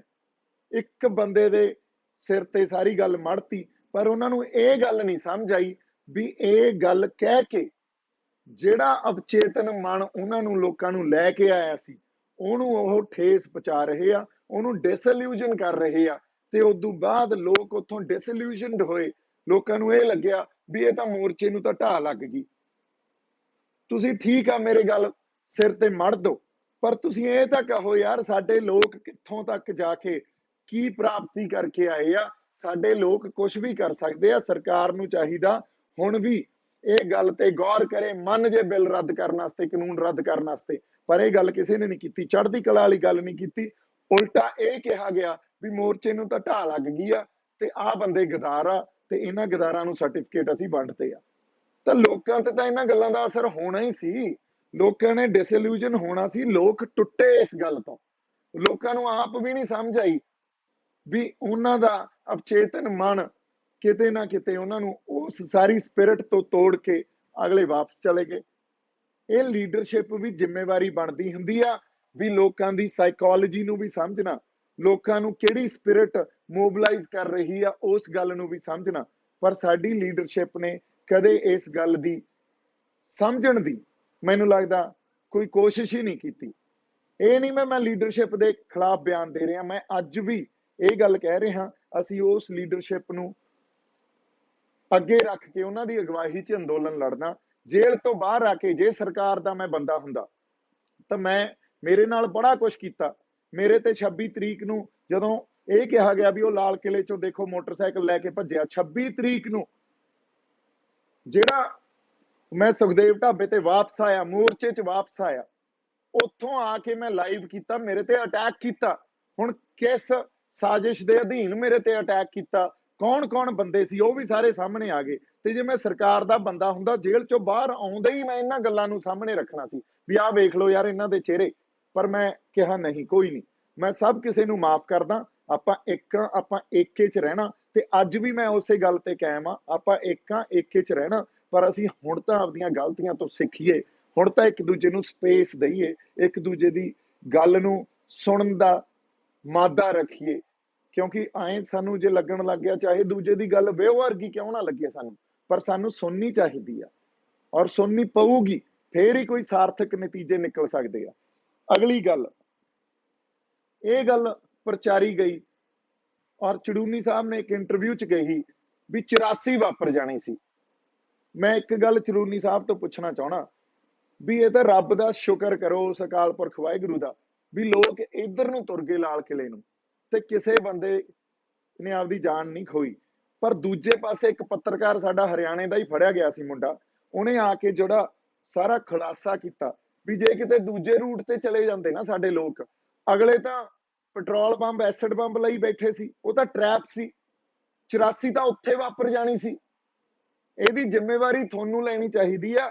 ਔਰ ਜਦੋਂ ਚੜੂਨੀ ਸਾਹਿਬ ਇਹੋ ਜਿਹੇ ਬਿਆਨ ਦਿੰਦੇ ਸੀ ਵੀ ਟਰੈਕਟਰ ਅਸੀਂ ਧੂਫ ਦੇਣ ਨੂੰ ਮੰਗਾਏ ਆ, ਉਦੋਂ ਉਹਨਾਂ ਨੂੰ ਨਹੀਂ ਸਮਝ ਸੀ ਵੀ 84 ਵਾਪਰ ਜਾਣੀ ਸੀ। ਔਰ ਤੁਸੀਂ ਪੇਸ਼ ਕਿਵੇਂ ਕਰ ਰਹੇ ਹੋ ਵੀ 84 ਚ ਸਾਡੀ ਗਲਤੀ ਸੀ? ਨਹੀਂ, ਜਿਹੜੀ ਵਿਕਟਿਮ ਧਿਰ ਹੁੰਦੀ ਆ 84 ਚ, ਕੋਈ ਵੀ ਉਹ ਵਿਕਟਿਮ ਧਿਰ ਕੌਣ ਸੀ? ਅਸੀਂ ਸੀ। ਵਿਕਟਿਮ ਧਿਰ ਦੀ ਕਦੇ ਗਲਤੀ ਨਹੀਂ ਹੁੰਦੀ, ਹਮੇਸ਼ਾ ਗਲਤੀ ਉਸ ਧਿਰ ਦੀ ਹੁੰਦੀ ਆ ਜਿਹੜੀ ਅਗਰੈਸਿਵ ਹੁੰਦੀ ਆ। ਔਰ ਅਗਰੈਸਿਵ ਧਿਰ ਕੌਣ ਸੀ ਇਹ ਸਾਨੂੰ ਸਾਰਿਆਂ ਨੂੰ ਪਤਾ। ਹਜੇ ਵੀ ਅਦਾਲਤ ਚ ਕੇਸ ਪਏ ਆ, ਲੋਕਾਂ ਨੂੰ ਸਜ਼ਾ ਨਹੀਂ ਹੋਈਆਂ। ਸੋ ਗੱਲ ਨੂੰ ਪਹਿਲਾਂ ਵਾਚਿਆ ਕਰੋ, ਬੋਲਣ ਤੋਂ ਪਹਿਲਾਂ ਮੇਰੀ ਹੱਥ ਜੋੜ ਕੇ ਬੇਨਤੀ ਆ। ਅਗਲੀ ਗੱਲ, ਇਹ ਬੜਾ ਪ੍ਰਚਾਰਿਆ ਜਾ ਰਿਹਾ ਵੀ ਮੈਂ ਅਕਾਲੀ ਦਲ ਜੁਆਇਨ ਕਰਨਾ ਜੀ। ਮੈਂ ਇੱਕ ਗੱਲ ਸਾਰੀ ਸੰਗਤ ਨਾਲ ਸਾਂਝੀ ਕਰਦਾ, ਇਸ ਟਾਈਮ ਪੰਜਾਬ ਨੂੰ ਮੁੜ ਉਸਾਰੀ ਦੀ ਜ਼ਰੂਰਤ ਆ। ਮੁੜ ਉਸਾਰੀ ਸਿਵਲ ਸਟਰਕਚਰ ਦੀ ਵੀ ਹੋਣੀ ਚਾਹੀਦੀ ਆ। ਸਿਵਲ ਸਟਰਕਚਰ ਦਾ ਮਤਲਬ ਇਹ ਹੁੰਦਾ ਜਦੋਂ ਕੁਝ ਲੋਕ, ਉਹ ਲੋਕ ਜਿਹੜੇ ਜ਼ੁਲਮ ਦੇ ਖਿਲਾਫ, ਜਿਹੜੇ ਮਾੜੀ ਨੀਤੀਆਂ ਦੇ ਖਿਲਾਫ ਆਪਦੀ ਆਵਾਜ਼ ਬੁਲੰਦ ਕਰ ਸਕਣ, ਉਹਨੂੰ ਸਿਵਲ ਸੁਸਾਇਟੀ ਕਹਿੰਦੇ ਆ। ਸਿਵਲ ਸੁਸਾਇਟੀ ਜਾਂ ਸਿਵਲ ਸਟਰਕਚਰ ਦੀ ਵੀ ਜ਼ਰੂਰਤ ਆ। ਸਾਨੂੰ ਸਾਡੀਆਂ ਧਾਰਮਿਕ ਸੰਸਥਾਵਾਂ ਦੀ ਵੀ ਜ਼ਰੂਰਤ ਆ। ਸਾਨੂੰ ਸਾਡੀਆਂ ਖੇਤਰੀਆਂ ਪਾਰਟੀਆਂ ਦੀ ਵੀ ਜ਼ਰੂਰਤ ਆ। ਜੇ ਅਸੀਂ ਇਹਨਾਂ ਜਿਹੜੀਆਂ ਬੋਲਡ ਸਟੇਟਮੈਂਟ ਜਾਂ ਬੋਲਡ ਆਈਡੀਆਜ਼ ਦੇਣ ਤੋਂ ਗੁਰੇਜ਼ ਕਰਾਂਗੇ ਔਰ ਓਨੈਸਟੀ ਨਹੀਂ ਰੱਖਾਂਗੇ ਤਾਂ ਮੁੜ ਉਸਾਰੀ ਆ ਜਿਹੜੀ ਪੰਜਾਬ ਦੀ, ਉਹ ਬਹੁਤ ਔਖੀ ਹੋ ਜਾਣੀ ਆ। ਸੋ ਇਸ ਕਰਕੇ ਤੁਸੀਂ ਜੇ ਸਪੇਸ ਹੀ ਨਾ ਦਿਓਗੇ ਮੈਂ ਵੀ ਆਪਦੀ ਇਮਾਨਦਾਰੀ ਨਾਲ ਗੱਲ ਰੱਖ ਸਕਾਂ, ਇਸ ਇਮਾਨਦਾਰੀ ਨੂੰ ਤੁਸੀਂ ਜੱਜਮੈਂਟ ਤੇ ਤੌਰ ਤੇ ਕਿਸੇ ਪਾਰਟੀ ਨਾਲ ਜੋੜ ਦੋਗੇ ਵੀ ਇਹ ਤਾਂ ਤੁਰ ਪਿਆ ਅਕਾਲੀ ਦਲ ਚ, ਇਹ ਤਾਂ ਤੁਰ ਪਿਆ ਕਾਂਗਰਸ ਚ, ਤਾਂ ਤੁਰ ਪਿਆ ਬੀਜੇਪੀ ਚ, ਫਿਰ ਕਿਵੇਂ ਕੰਮ ਕਰ ਸਕਾਂਗੇ ਆਪਾਂ? ਫਿਰ ਨਹੀਂ ਕੰਮ ਕਰ ਸਕਦੇ। ਪਲੀਜ਼, ਇਹ ਬਹੁਤ ਜ਼ਰੂਰੀ ਆ ਵੀ ਅਸੀਂ ਸਪੇਸ ਦੇਣਾ ਸਿੱਖੀਏ। ਅਸੀਂ ਇੰਨਾ ਸ਼ੱਕ ਕਰਨ ਲੱਗ ਗਏ, ਫਿਰ ਸਾਡੇ ਤੋਂ ਈਵਨ ਜਿਹੜੇ ਬੰਦੇ ਆਪਦੀ ਆਵਾਜ਼ ਬੁਲੰਦ ਕਰਨਾ ਚਾਹੁੰਦੇ ਆ ਪੰਜਾਬੀਆਂ ਲਈ, ਸਾਡੇ ਲੋਕਾਂ ਲਈ, ਉਹ ਬੰਦੇ ਵੀ ਡਰ ਡਰ ਕੇ ਸਟੇਟਮੈਂਟਸ ਦਿਆ ਕਰਨਗੇ। ਤੇ ਮੈਂ ਕਦੇ ਇਸ ਜਿਹੜੇ ਪੂਰੇ ਮਾਹੌਲ ਚ ਵੀ ਡਰ ਕੇ ਸਟੇਟਮੈਂਟ ਦੇਣਾ, ਉਹਦਾ ਕੀ ਮਤਲਬ ਨਿਕਲਦਾ, ਮੈਂ ਕਦੇ ਇਹੋ ਜਿਹਾ ਕੋਈ ਦਸਤੂਰ ਜਿਹੜਾ ਉਹ ਕਦੇ ਫੋਲੋ ਹੀ ਨਹੀਂ ਕੀਤਾ। ਮੇਰੇ ਤੋਂ ਹੁੰਦਾ ਹੀ ਨਹੀਂ। ਮੇਰੇ ਜੋ ਅੰਦਰ ਅਸਲ ਗੱਲ ਹੁੰਦੀ ਆ, ਜੋ ਪਈ ਹੁੰਦੀ ਆ, ਉਹ ਗੱਲ ਮੈਂ ਕਹਿ ਦਿੰਦਾ। ਤੁਸੀਂ ਇਹ ਦੇਖੋ, ਮੈਂ ਦਰਬਾਰ ਸਾਹਿਬ ਮੱਥਾ ਟੇਕਣ ਗਿਆ, ਉੱਥੇ ਉਹਨਾਂ ਨੂੰ ਮੈਂ ਜਾਣਦਾ ਤੱਕ ਨਹੀਂ ਸੀ, ਉਹਨਾਂ ਦਾ ਨਾਂ ਨਹੀਂ ਜਾਣਦਾ ਸੀ। ਉਹਨਾਂ ਲਈ ਆਪਾਂ ਉਹਨਾਂ ਦੇ ਘਰੇ ਜਾਏ। ਕਿਉਂ ਜਾਏ? ਕਿਉਂਕਿ ਮੇਰਾ ਇੱਕ ਦੋਸਤ ਆ ਸਰਬਜੀਤ, ਉਹ ਕਹਿੰਦਾ ਜੀ ਇਹ ਉਹੀ ਬੰਦੇ ਆ ਜਿਨ੍ਹਾਂ ਦੀ ਇਲੈਕਸ਼ਨ ਚ ਇੱਕ ਵਾਰੀ ਤੁਸੀਂ ਆਡੀਓ ਬਣਾ ਕੇ ਭੇਜੀ ਸੀ ਵੀ ਇਹਨਾਂ ਨੂੰ ਵੋਟ ਪੈਣੀ ਚਾਹੀਦੀ ਆ। ਬਹੁਤ ਪਹਿਲਾਂ ਦੀ ਗੱਲ ਆ, ਪੰਜਾਬ ਦੇ ਐਮਐਲਏ ਇਲੈਕਸ਼ਨ ਦੀ ਗੱਲ ਕਰ ਰਿਹਾ ਮੈਂ। ਅੱਛਾ, ਉਹਨਾਂ ਦੇ ਘਰੇ ਇਸ ਕਰਕੇ ਗਏ ਕਿਉਂਕਿ ਉਹਨਾਂ ਕੋਲੇ ਪੁਰਾਤਨ ਹਥਿਆਰ, ਫਿਰ ਸੰਤਾਂ ਦੀਆਂ ਜਿਹੜੀਆਂ ਦਸਤਾਰਬੰਦੀ ਵੇਲੇ, ਉਸ ਵੇਲੇ ਦੀਆਂ ਯਾਦਾਂ, ਧਰਮ ਯੁੱਧ ਮੋਰਚੇ ਦੀਆਂ ਯਾਦਾਂ, ਇਹ ਸਭ ਕੁਝ ਪਿਆ ਸੀ। ਪਰ ਗੱਲ ਕਿੱਥੇ ਜੋੜੀ? ਵੇਖੋ, ਅਕਾਲੀ। ਪਹਿਲਾਂ ਕਿੱਥੇ ਜੋੜੀ ਸੀ ਗੱਲ? ਸਣੀ ਦਿਓਲ ਦੇ ਇਲੈਕਸ਼ਨ ਵੇਲੇ ਵੇਖੋ ਬੀਜੇਪੀ। ਕੱਲ ਨੂੰ ਕਾਂਗਰਸ ਵਾਲਿਆਂ ਨਾਲ ਬੈਠੇ ਹੋਵਾਂਗੇ, ਵੇਖੋ ਕਾਂਗਰਸ। ਫਿਰ ਕਿਹੜੇ ਪਾਸੇ ਜਾਵਾਂਗੇ ਆਪਾਂ? ਤੁਸੀਂ ਜੇ ਇੰਨਾ ਸ਼ੱਕ ਕਰਦੇ ਹੋ, ਇੰਨਾ ਜ਼ਿਆਦਾ ਤੁਹਾਨੂੰ ਇਸ ਗੱਲਾਂ ਤੇ ਡਾਊਟ ਹੋ ਜਾਂਦਾ, ਮੈਂ ਇੱਕ ਗੱਲ ਤੁਹਾਨੂੰ ਕਲੀਅਰ ਕਰਦਾ, ਦੀਪ ਸਿੱਧੂ ਨਾ ਕੋਈ ਪਾਰਟੀ ਬਣਾ ਰਿਹਾ, ਨਾ ਦੀਪ ਸਿੱਧੂ ਕੋਈ ਜੁਆਇਨ ਕਰ ਰਿਹਾ। ਜੋ ਸੰਗਤ ਦਾ ਹੁਕਮ ਹੋਊਗਾ, ਜੋ ਸੰਗਤ ਹੁਕਮ ਲਾਊਗੀ, ਉਸ ਹਿਸਾਬ ਨਾਲ ਆਪਾਂ ਫੈਸਲੇ ਲਵਾਂਗੇ। ਨਾ ਮੈਂ ਉੱਥੇ ਲੀਡਰ ਬਣਨ ਗਿਆ, ਨਾ ਮੈਂ ਉੱਥੇ ਆਪਦਾ ਨਾਮ ਚਮਕਾਉਣ ਗਿਆ। ਆ ਬੈਠੇ ਆ ਜਿੱਥੋਂ ਤੁਹਾਡੇ ਨਾਲ ਗੱਲ ਕਰਦਾ ਹੁੰਦਾ ਸੀ ਬੈਠ ਕੇ, ਅੱਜ ਉੱਥੇ ਹੀ ਬੈਠਾ। ਬੜਾ ਕੁਛ ਜੇਲ੍ਹ ਚੋਂ ਬਾਹਰ ਆਉਂਦੇ ਆਪਾਂ ਬੜੇ ਡਰਾਮੇ ਕਰ ਸਕਦੇ ਸੀ, ਬਹੁਤ ਕੁਝ ਗੱਲਾਂ ਕਹਿ ਸਕਦੇ ਸੀ ਵੀ ਬਹੁਤ ਤਸੀਹੇ ਦਿੱਤੇ ਗਏ, ਦਿੱਤੇ ਵੀ ਗਏ, ਪਰ ਕੁੱਟਮਾਰ ਨਹੀਂ ਹੋਈ। ਤਸੀਹੇ ਤਾਂ ਝੱਲ ਕੇ ਹੀ ਆਏ ਆ, ਪਰ ਮੈਨੂੰ ਡਰਾਮੇ ਨਹੀਂ ਕਰਨੇ ਆਉਂਦੇ ਔਰ ਕੁੱਟਮਾਰ ਨਹੀਂ ਹੋਈ। ਇਹ ਗੱਲ ਮੈਂ ਸੱਚ ਕਿਹਾ। ਇਹ ਤਾਂ ਕੋਈ ਵੀ ਸਮਝੂਗਾ ਵੀ ਇਹ ਗੱਲ ਇਹਨਾਂ ਨੇ, ਜਿਨ੍ਹਾਂ ਬੰਦਿਆਂ ਨੇ ਪ੍ਰੈਜੁਡਿਸ ਮਨ ਚ ਰੱਖਣਾ ਹੁੰਦਾ ਨਾ, ਜਿਨ੍ਹਾਂ ਨੇ ਗੱਲ ਮੇਰੀ ਕਹੀ ਹੋਈ ਉਹਨੂੰ ਪੇਸ਼ ਹੀ ਗਲਤ ਢੰਗ ਨਾਲ ਕਰਨਾ, ਉਹਨੂੰ ਤੋੜਨਾ ਮਰੋੜਨਾ ਹੀ ਆ, ਉਹ ਬੰਦਿਆਂ ਨੇ ਤਾਂ ਇਹੀ ਕਹਿਣਾ, ਵੇਖਿਆ ਰੱਖਤਾ ਸੀ ਨਾ ਸਰਕਾਰ ਨੇ, ਫਿਰ ਇਹ ਤਾਂ ਸਰਕਾਰ ਦਾ ਹੱਥ ਸੀ ਉੱਥੇ। ਉਹ ਮੈਨੂੰ ਵੀ ਸਮਝ ਸੀ ਇੰਨੀ, ਪਰ ਮੇਰੇ ਤੋਂ ਨਹੀਂ ਝੂਠ ਬੋਲ ਹੁੰਦਾ। ਮੈਂ ਸਿੱਧੀ ਗੱਲ ਆ ਕੇ ਦੱਸੀ। ਔਰ ਕੱਲੇ ਮੇਰੇ ਨਾਲ ਨਹੀਂ, ਜਿੰਨੇ ਬੰਦੇ ਉਸ ਇੰਟੈਰੋਗੇਸ਼ਨ ਸੈਂਟਰ ਚ ਕ੍ਰਾਈਮ ਬ੍ਰਾਂਚ ਨੇ ਫੜੇ ਸੀ, ਉਹਨਾਂ ਬੰਦਿਆਂ ਨਾਲ ਕੁੱਟਮਾਰ ਨਹੀਂ ਕੀਤੀ। ਉਹਨਾਂ ਨੂੰ ਹੋਰ ਤਸੀਹੇ ਜ਼ਰੂਰ ਦਿੱਤੇ ਆ ਪੁਲਿਸ ਨੇ, ਚਾਹੇ ਇਕਬਾਲ ਤੋਂ ਪੁੱਛ ਲਓ, ਚਾਹੇ ਬਾਬਾ ਸੁਖਦੇਵ ਸਿੰਘ ਤੋਂ ਪੁੱਛ ਲਓ, ਚਾਹੇ ਤੁਸੀਂ ਹਰਿੰਦਰ ਤੋਂ ਪੁੱਛ ਲਓ, ਚਾਹੇ ਮਨਿੰਦਰ ਤੋਂ ਪੁੱਛ ਲਓ, ਜਿਹੜੇ ਜਿਹੜੇ ਬੰਦੇ ਉੱਥੇ ਫੜੇ ਸੀ। ਕੁੱਟਮਾਰ ਹੋਈ ਆ ਸਾਡੇ ਮੁੰਡਿਆਂ ਨਾਲ, ਪਰ ਉਹ ਬੰਦੇ ਜਿਹੜੇ 27 28 ਤਰੀਕ ਨੂੰ ਫੜੇ ਗਏ, ਕਿਸੇ ਥਾਣੇ ਵਾਲੇ ਨੇ ਫੜੇ ਆ, ਉਹਨਾਂ ਨਾਲ ਹੋਈ ਆ। ਕ੍ਰਾਈਮ ਬ੍ਰਾਂਚ ਨੇ ਇਸ ਇੰਟਰੋਗੇਸ਼ਨ ਸੈਂਟਰ 'ਚ ਕੁੱਟਮਾਰ ਨਹੀਂ ਕੀਤੀ, ਸਾਨੂੰ ਭੁੱਖਾ ਰੱਖਿਆ, ਸਾਨੂੰ ਸੌਣ ਨਹੀਂ ਦਿੱਤਾ, ਸਾਨੂੰ ਐਡੇ ਐਡੇ ਜਮਾ ਸੈਲਾਂ 'ਚ ਤਾੜਿਆ, ਸਾਨੂੰ ਕਾਲ ਕੋਠੜੀਆਂ 'ਚ ਰੱਖਿਆ, ਪਰ ਸਾਡੇ ਨਾਲ ਕੁੱਟਮਾਰ ਨਹੀਂ ਹੋਈ। ਇਹ ਗੱਲ ਸੱਚੀ ਆ ਤਾਂ ਸੱਚੀ ਆ। ਅਗਲੀ ਗੱਲ ਜਿਹੜੀ ਆਪਾਂ ਕਰਨੀ ਸੀ ਵੀ ਮੈਂ ਮੋਰਚੇ 'ਚ ਕਦੋਂ ਜਾਊਂਗਾ, ਇਹ ਗੱਲ ਸਮਝਣੀ ਬੜੀ ਜ਼ਰੂਰੀ ਆ। ਮੋਰਚੇ 'ਚ ਆਪਾਂ ਪਹਿਲਾਂ 5 ਤੋਂ 6 ਮਹੀਨੇ ਰਹੇ, ਜਮਾ ਹੀ ਕੋਈ ਸਾਡੇ ਆਗੂਆਂ ਨੇ ਸਪੇਸ ਨਹੀਂ ਦਿੱਤੀ, ਔਰ ਜਦੋਂ ਕਿ ਦੇਣੀ ਬਣਦੀ ਸੀ, ਉਹਨਾਂ ਤੰਬੂਆਂ 'ਚ ਮੈਂ ਸੁੱਤਾ, ਉਹਨਾਂ ਸੜਕਾਂ ਤੇ ਮੈਂ ਬੈਠਾ, ਉੱਥੇ ਲੋਕਾਂ ਨੂੰ ਮਿਲਿਆ, ਕੋਈ ਸਪੇਸ ਮਿਲੀ? ਓਪਨ ਲੈਟਰ ਤੱਕ ਲਿਖੇ, ਕੋਈ ਸਪੇਸ ਨਹੀਂ ਮਿਲੀ। ਜੇਲ੍ਹ ਕੱਟ ਆਇਆ ਮੈਂ 3 ਮਹੀਨੇ। ਹੁਣ ਤਾਂ ਕਿਸੇ ਨੇ ਇਹ ਗੱਲ ਕਹਿਣੀ ਸੀ ਵੀ ਦੀਪ ਕੋਈ ਗੱਲ ਨਹੀਂ ਯਾਰ, ਪੁਰਾਣੇ ਵਖਰੇਵੇਂ ਹੋਣਗੇ, ਆ ਜਾ ਆਪਾਂ ਇਕੱਠੇ ਆ। ਕਿਸੇ ਨੇ ਇਹ ਗੱਲ ਨਹੀਂ ਕਹੀ। ਮੈਂ ਮੋਰਚੇ 'ਚ ਚਲਾ ਜਾਵਾਂ, ਉੱਥੋਂ ਫੇਰ ਉਹੀ ਗੱਲ ਹੋਵੇ ਵੀ ਉਧਰ ਵਾਲੇ ਲੜਨ ਆ ਜਾਣ ਤੇ ਇਧਰੋਂ ਸਾਡੇ ਵਾਲੇ ਲੜ ਪੈਣ। ਸਾਰਾ ਜਿਹੜਾ ਇਹਦਾ ਤੁਸੀਂ ਕਹਿ ਲਓ ਵੀ ਇਹਦੀ ਫੇਰ ਮੁੜ ਕੇ ਤੌਹਮਤ ਮੇਰੇ ਤੇ ਲੱਗਣੀ ਆ ਵੀ ਦੀਪ ਸਿੱਧੂ ਆਇਆ ਤੇ ਆਹ ਵੇਖ ਲਓ ਮੋਰਚੇ 'ਚ ਲੜਾਈਆਂ ਕਰਾਈ ਜਾਂਦਾ। ਇਹ ਕਿਸ ਗੱਲ ਦੀ ਗਾਰੰਟੀ ਆ ਵੀ ਉੱਥੇ ਬੜਾ ਪੀਸਫੁਲ ਰਹੂਗਾ? ਮੋਰਚਾ 26 ਤੋਂ ਬਾਅਦ ਬਦਲ ਚੁੱਕਿਆ, ਉੱਥੇ ਲੋਕ ਦੁਸ਼ਮਣੀਆਂ ਪਾਲੀ ਬੈਠੇ ਆ, ਉੱਥੇ ਮਾਈਂਡ ਪ੍ਰੈਜੁਡਿਸ ਕਰੀ ਬੈਠੇ ਆ। ਇਹ ਬੜਾ ਇੱਕ ਸੋਚ ਕੇ ਸਮਝ ਕੇ ਵਿਚਾਰ ਕੇ ਡਿਸੀਜਨ ਲੈਣਾ ਪਊਗਾ ਮੋਰਚੇ 'ਚ ਕਿਸ ਢੰਗ ਨਾਲ ਚੱਲੀਏ। ਅਗਲੀ ਗੱਲ ਵੀ ਮੈਂ ਬਹੁਤ ਵੱਡਾ ਇਕੱਠ ਕਰਕੇ ਉਧਰ ਨੂੰ ਤੁਰ ਜਾ, ਲੋਕ ਤਾਂ ਕੋਵਿਡ ਨਾਲ ਮਰੀ ਜਾਂਦੇ ਆ ਤੇ ਮੈਂ ਆਪਦਾ ਸ਼ਕਤੀ ਪ੍ਰਦਰਸ਼ਨ ਕਰਨ ਵਾਸਤੇ ਇਕੱਠ ਕਰਕੇ ਉਧਰ ਨੂੰ ਤੁਰ ਜਾ ਜਾਂ ਪੰਜਾਬ 'ਚ ਇਕੱਠ ਕਰ ਲਾਂ ਆ ਕੇ, ਇਹਦਾ ਤਾਂ ਕੋਈ ਮਤਲਬ ਨਹੀਂ ਬਣਦਾ ਨਾ। ਉਲਟਾ ਸਾਨੂੰ ਇੱਕ ਹੱਥ ਨਾਲ ਜਿਹੜਾ ਸਾਡਾ ਮੋਰਚਾ ਉਹ ਕਾਇਮ ਰੱਖਣਾ ਚਾਹੀਦਾ, ਦੂਜੇ ਹੱਥ ਨਾਲ ਸਾਨੂੰ ਜਿਹੜੀ ਮਹਾਮਾਰੀ ਆ ਉਹਦੇ ਨਾਲ ਲੜਨਾ ਚਾਹੀਦਾ। ਜੇ ਅਸੀਂ ਹਜੇ ਵੀ ਮੈਚੁਰ ਨਹੀਂ ਹੋਵਾਂਗੇ, ਹਜੇ ਵੀ ਜੇ ਅਸੀਂ ਨਹੀਂ ਸਿੱਖਾਂਗੇ, ਫਿਰ ਮੈਨੂੰ ਨਹੀਂ ਲੱਗਦਾ ਵੀ ਕੋਈ ਹਾਲਾਤ ਜਾਂ ਕੋਈ ਮੌਕੇ ਸਿਖਾ ਸਕਣਗੇ। ਐਡਾ ਵੱਡਾ ਇਤਿਹਾਸਕ ਅੰਦੋਲਨ, ਐਡੇ ਵੱਡੇ ਇਤਿਹਾਸਕ ਪਲ, ਕੁਝ ਪਲ ਅਸੀਂ ਇਹੋ ਜਿਹੇ ਮਾਣੇ ਜਿਹੜੇ ਸ਼ਬਦਾਂ 'ਚ ਬਿਆਨ ਨਹੀਂ ਕੀਤੇ ਜਾ ਸਕਦੇ, ਸਿਰਫ ਮਾਣੇ ਜਾ ਸਕਦੇ ਆ, ਤੇ ਹਜੇ ਵੀ ਨਹੀਂ ਸਿੱਖ ਰਹੇ ਅਸੀਂ। ਸੋ ਇਹ ਗੱਲ ਸਾਡੇ ਲਈ ਸੋਚਣੀ ਤੇ ਵਾਚਣੀ ਬੜੀ ਜ਼ਰੂਰੀ ਆ। ਅਗਲੀ ਗੱਲ ਵੀ ਇਹ ਉੱਥੇ ਇੱਕ ਰਿਲੀਜੀਅਸ ਫਲੈਗ ਚੜਾਤਾ ਜੀ, ਇਹ ਗੱਲ ਵੀ ਮੈਂ ਤੁਹਾਡੇ ਨਾਲ ਸਾਂਝੀ ਕਰਦਾ। ਜਿਹੜਾ ਨਿਸ਼ਾਨ ਸਾਹਿਬ ਆ ਨਾ, ਉਹ ਪੰਜਾਬ ਦੇ ਲੋਕਾਂ ਦੇ ਇਮੋਸ਼ਨਸ ਨੂੰ ਅਰਾਊਜ਼ ਕਰਦਾ, ਕਲਚਰਲ ਇਮੋਸ਼ਨਸ ਨੂੰ ਵੀ ਅਰਾਊਜ਼ ਕਰਦਾ, ਪੰਜਾਬ ਦੇ ਲੋਕਾਂ ਦੇ ਜਜ਼ਬਾਤਾਂ ਨੂੰ ਰਿਪਰੈਜ਼ੈਂਟ ਕਰਦਾ, ਚਾਹੇ ਉਹ ਕਲਚਰਲ ਹੋਣ ਚਾਹੇ ਰਿਲੀਜੀਅਸ ਹੋਣ। ਲੋਕ ਆਪਦੇ ਸਿੰਬਲਸ ਦੇ ਨਾਲ ਲੜਦੇ ਹੁੰਦੇ ਆ, ਉਹ ਸਿੰਬਲਸ ਦੇ ਅਧੀਨ ਹੀ ਲੋਕ ਅੰਦੋਲਨ ਕਰਦੇ ਹੁੰਦੇ ਆ। ਇਸੇ ਕਰਕੇ ਸਾਡੇ ਤੰਬੂਆਂ ਤੇ, ਸਾਡੇ ਟਰੈਕਟਰਾਂ ਤੇ, ਸਾਡੇ ਤੁਸੀਂ ਉੱਥੇ ਦੇਖ ਲਓ ਈਵਨ ਕਾਰਾਂ ਤੇ, ਜੀਪਾਂ ਤੇ ਨਿਸ਼ਾਨ ਸਾਹਿਬ ਲੱਗੇ ਹੁੰਦੇ ਸੀ, ਕਿਸਾਨੀ ਝੰਡੇ ਲੱਗੇ ਹੁੰਦੇ ਸੀ, ਜਾਂ ਤਿਰੰਗੇ ਲੱਗੇ ਹੁੰਦੇ ਸੀ। ਹਰਿਆਣੇ ਵਾਲੇ ਤਿਰੰਗੇ ਲੈ ਕੇ ਆ ਜਾਂਦੇ, ਉਹਨਾਂ ਕੋਲੇ ਤਾਂ ਕੋਈ ਕਲਚਰਲ ਆਪਦਾ ਸਿੰਬਲ ਹੈ ਨਹੀਂ। ਸਾਡੇ ਕੋਲੇ ਆਪਦਾ ਕਲਚਰਲ ਤੇ ਰਿਲੀਜੀਅਸ ਸਿੰਬਲ ਨਿਸ਼ਾਨ ਸਾਹਿਬ ਹੀ ਆ ਨਾ। ਸੋ ਨਿਸ਼ਾਨ ਸਾਹਿਬ ਨੂੰ ਜਾਂ ਪੰਜਾਬ ਦੇ ਰਿਲੀਜਨ ਨੂੰ ਕਲਚਰ ਤੋਂ ਤੁਸੀਂ ਵੱਖ ਕਰ ਹੀ ਨਹੀਂ ਸਕਦੇ। ਇਹ ਇੰਨਾ ਇੰਟਰਮਿੰਗਲ ਆ, ਇਹਨੂੰ ਕੱਲਾ ਰਿਲੀਜੀਅਸ ਫਲੈਗ ਕਹਿ ਦੇਣਾ ਇਹਦਾ ਬਹੁਤ ਵੱਡੀ ਤੁਹਾਡੀ ਬੇਵਕੂਫੀ ਆ। ਪੰਜਾਬ ਦਾ ਕਲਚਰ, ਮੈਨੂੰ ਇੱਕ ਗੱਲ ਦੱਸੋ, ਨਿਸ਼ਾਨ ਸਾਹਿਬ ਤੋਂ ਬਿਨਾ ਕਲਪਿਆ ਜਾ ਸਕਦਾ? ਕੋਈ ਕਹਿ ਸਕਦਾ ਵੀ ਪੰਜਾਬ ਦਾ ਕਲਚਰ ਨਿਸ਼ਾਨ ਸਾਹਿਬ ਤੋਂ ਬਿਨਾ ਕਲਪਿਆ ਜਾਂਦਾ? ਇੱਕ ਵਾਰੀ ਰਾਜੇਵਾਲ ਸਾਹਿਬ ਨੇ ਸਟੇਟਮੈਂਟ ਦਿੱਤੀ ਸੀ ਵੀ ਨਿਸ਼ਾਨ ਸਾਹਿਬ ਨਾ ਲਾਓ, ਉਹਨਾਂ ਨੂੰ ਉਹ ਸਟੇਟਮੈਂਟ ਵਾਪਸ ਲੈਣੀ ਪੈ ਗਈ ਸੀ, ਮਾਫੀ ਮੰਗਣੀ ਪੈ ਗਈ ਸੀ। ਕਿਉਂ? ਕਿਉਂਕਿ ਸਾਡੀ ਜ਼ਿੰਦਗੀ ਦੀ ਜਿਹੜੀ ਕਹਿ ਲਓ ਫਲਸਫੇ ਆ, ਸਾਡੀ ਜ਼ਿੰਦਗੀ ਦਾ ਰੌਂ ਆ ਪੰਜਾਬੀਆਂ ਦਾ, ਸਾਡਾ ਕਲਚਰ ਆ, ਸਾਡਾ ਰਿਲੀਜਨ ਆ, ਉਹ ਰਿਪਰੈਜ਼ੈਂਟ ਹੀ ਨਿਸ਼ਾਨ ਸਾਹਿਬ ਕਰਦਾ। ਸੋ ਇਹਨੂੰ ਕੱਲਾ ਰਿਲੀਜੀਅਸ ਫਲੈਗ ਕਹਿ ਦੇਣਾ ਇਹ ਸਾਡੀ ਬੇਵਕੂਫੀ ਆ। ਫਿਰ ਅਸੀਂ ਦਿੱਲੀ ਨੂੰ ਜਦੋਂ ਤੁਰੇ ਉਦੋਂ ਕਿਉਂ ਨਿਸ਼ਾਨ ਸਾਹਿਬ ਲੈ ਕੇ ਤੁਰੇ? ਫਿਰ ਸਾਡੇ ਤੰਬੂਆਂ ਤੇ ਨਿਸ਼ਾਨ ਸਾਹਿਬ ਕਿਉਂ ਹੁੰਦਾ ਸੀ? ਸਾਡੇ ਟਰੈਕਟਰਾਂ ਤੇ ਕਿਉਂ ਹੁੰਦਾ ਸੀ? ਸੋ ਯਾਰ ਤੁਸੀਂ ਹੁਣ ਸਾਡੇ ਨਿਸ਼ਾਨ ਸਾਹਿਬ ਤੋਂ ਮੁਨਕਰ ਹੋ ਜਾਓਗੇ? ਇਦੋਂ ਵੱਡੀ ਸਾਡੇ ਲਈ ਮੇਰੇ ਖਿਆਲ 'ਚ ਆਪਦੇ ਆਪ ਨੂੰ ਇਹ ਕਹਿਣਾ ਵੀ ਅਸੀਂ ਕਲਚਰਲੀ ਰਿਪਰੈਜ਼ੈਂਟ ਨਹੀਂ ਕਰ ਸਕਦੇ, ਇਹ ਤਾਂ ਉਹ ਗੱਲ ਹੋ ਜਾਂਦੀ ਆ। ਇਦੋਂ ਵੱਡੀ ਹੋਰ ਅਸੀਂ ਆਪਦੇ ਆਪ ਨੂੰ ਕੀ ਗਾਲ ਕੱਢ ਸਕਦੇ ਹਾਂ?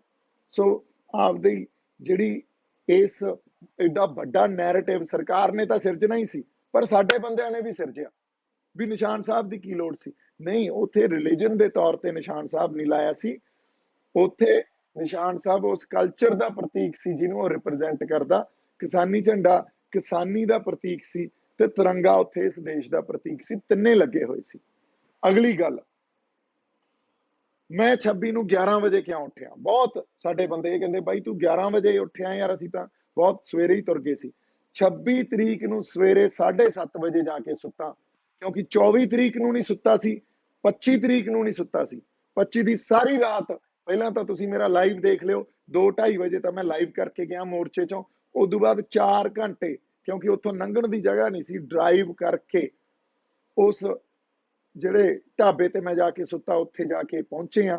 6:30 ਪੌਣੇ 7 ਪਹੁੰਚੇ ਆ। ਮੈਂ ਗਿਆ, ਨਹਾਤਾ, ਨਹਾ ਕੇ ਸੁੱਤਾ, 7:30 26 ਨੂੰ ਸਵੇਰੇ ਸੁੱਤਾ ਤੇ 2-3 ਘੰਟੇ ਸੌਂ ਕੇ ਉੱਠ ਖੜਾ ਵੀ ਇਸ ਤੋਂ ਬਾਅਦ ਆਪਾਂ ਜਾ ਕੇ ਟਰੈਕਟਰ ਰੈਲੀ 'ਚ ਪਾਰਟ ਲੈਣਾ। ਉਦੋਂ ਤੱਕ ਮੈਨੂੰ ਕੁਝ ਨਹੀਂ ਪਤਾ ਸੀ ਕੀ ਹੋ ਰਿਹਾ। ਜਦੋਂ ਉੱਠਿਆ ਉਦੋਂ ਪਤਾ ਲੱਗਿਆ ਵੀ ਬੈਰੀਕੇਡ ਟੁੱਟ ਚੁੱਕੀ ਆ। ਸਾਡੇ ਬੰਦੇ ਤਾਂ ਹੁਣ ਜਿਹੜਾ ਕਰਨਾਲ ਬਾਈਪਾਸ ਤੋਂ ਅੱਗੇ ਲੰਘ ਗਏ ਆ, ਉਦੋਂ ਅੱਧੇ ਘੰਟੇ ਬਾਅਦ ਪਤਾ ਚੱਲਿਆ ਵੀ ਇਹ ਤਾਂ ਲਾਲ ਕਿਲੇ ਨੂੰ ਤੁਰ ਗਏ ਆ। ਔਰ ਉੱਥੇ ਸਾਡੇ ਹੋਰ ਲੀਡਰ ਆ ਕੰਵਰ ਵਰਗੇ ਆਪਣੇ, ਜਿਹੜੇ ਕਹਿੰਦੇ ਸੀ ਪੇਚਾ ਪੈ ਗਿਆ ਸੈਂਟਰ ਨਾਲ, ਬਾਅਦ ਚ ਸਭ ਇੱਧਰ ਉੱਧਰ ਹੋ ਗਏ, ਇਹ ਸਭ ਪਹੁੰਚੇ ਆ। ਪਰ ਕੋਈ ਨਹੀਂ ਮੰਨਦਾ।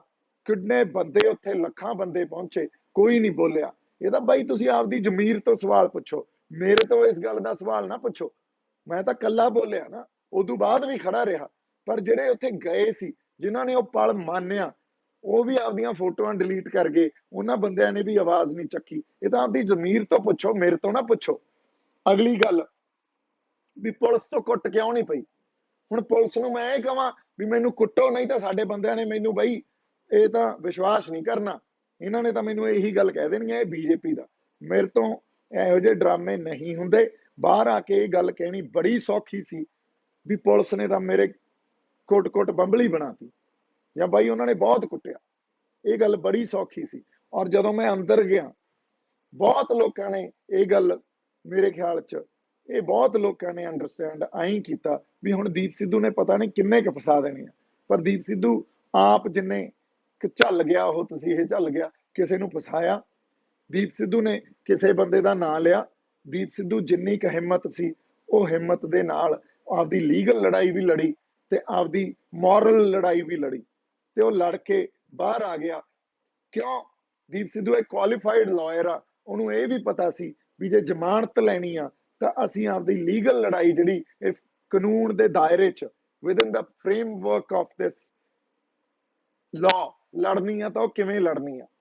ਕੋਈ ਤਾਂ ਮੇਰੇ ਖਿਲਾਫ ਐਵੀਡੈਂਸ ਦਿਖਾਉਂਦੇ।